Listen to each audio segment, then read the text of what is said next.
My name is Mr. Lakin, and I teach differential and integral calculus, and I teach geometry and trigonometry.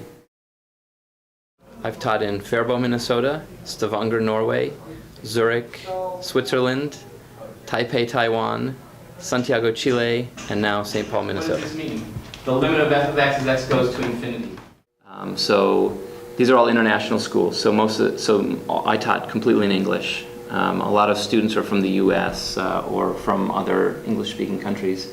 But the flavor would be different in every country. So in Norway, there was a lot of interest in math and science because the school was right on the part of the North Sea where countries would come in and drill for oil.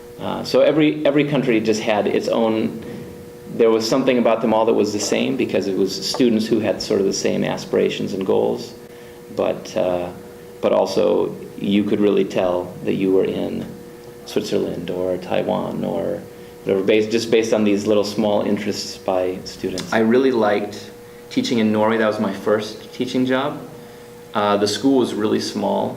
From pre-kindergarten through 12th grade, there were 600 students total.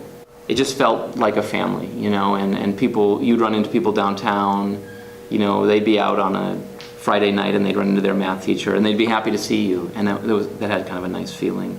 And then Taiwan was the place where students just loved to be in school. And there was a rule that by 7 p.m. you had to leave school. And so we had to tell them it's time to go home now. And they thoroughly enjoyed it. So those are probably the two places that I really enjoyed teaching. I feel like every time, I used to say it every once in a while, say ooh, we're working on factoring quadratics. This is one of my favorite topics. But I realize that I say it for just about everything that I talk about. I think overall my favorite subject is maybe calculus. Well, I grew up in Minneapolis. What was special about it? I love Minneapolis. I think I always, as I've traveled abroad, I've enjoyed being abroad, but I've always, in my heart, there's never been a question that Minneapolis is in my heart.